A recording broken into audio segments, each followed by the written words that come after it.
সুপ্রিয় দর্শক, যারা আমার এই ভিডিওটি দেখছেন সকলকে শুভেচ্ছা। আসসালামু আলাইকুম। আমি এখন যেখানে আছি এটা হচ্ছে হাতিয়া উপজেলার যে আলামিন বাজার না, এটা হলো আলামিন বাজার। এই পাশে ছিল এই আলামিন বাজারটা ভেঙে এখন অল্প কয়টা দোকান আমি দেখতেছি। এখানে একটা এই যে ছোট একটা সরি আকারে একটা খাল এবং একটা সরু একটা ব্রিজ দেখতেছি। এই ব্রিজ দিয়ে সম্ভবত আলামিন বাজারে এই যে আলামিন বাজারটা, এই আলামিন বাজারে মানুষ যাতায়াত করতো এবং এখানে এই নদীর কূলে আলামিন বাজারটা ভেঙে এখন এইদিকে আমি এখানে একটা স্কুল দেখতেছি। এই স্কুলটা হইল আলামিন বাজার বহুমুখী আশ্রয়ন কেন্দ্র ও প্রাথমিক বিদ্যালয়। এই প্রাথমিক বিদ্যালয়টি নদীর কবলে একবারে নিকটে চলে আসছে। এটা হচ্ছে হাতিয়া উপজেলার দরবেশ বাজারের দক্ষিণে যে আলামিন বাজার, এই আলামিন বাজারের এই সাগরটি হাতিয়ার যে সাগর, এটা হচ্ছে একটা ব্রিজ, এটা ভেঙে পড়ে গেছে অলরেডি। এখান দিয়ে যে আলামিন বাজার প্রাথমিক বিদ্যালয় যে ছাত্রছাত্রী এবং মানুষ এখান দিয়ে হাঁটা চলাফেরা করতো।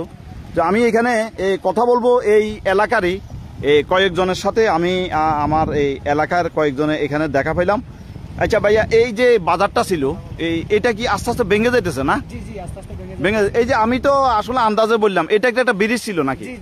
এই ব্রিজটা দিয়ে কারা চলাফেরা করতো? রাস্তা ছিল এখানে নাকি?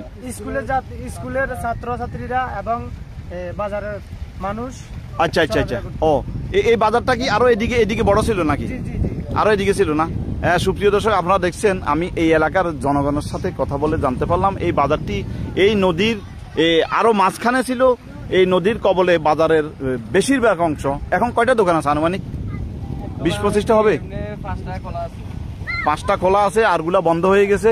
তো বাজারটি বিশাল বড় ছিল।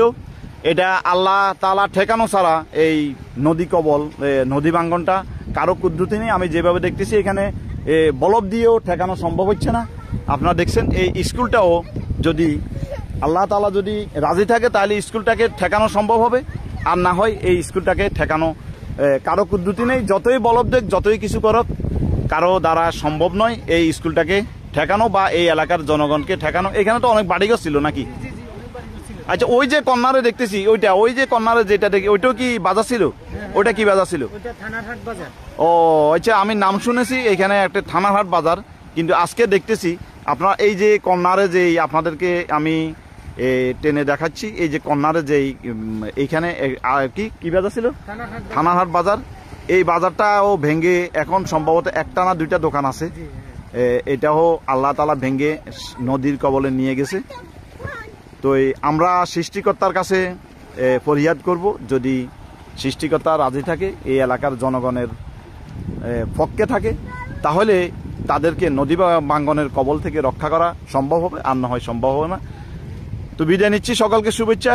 আসসালামু আলাইকুম, ধন্যবাদ সকলকে।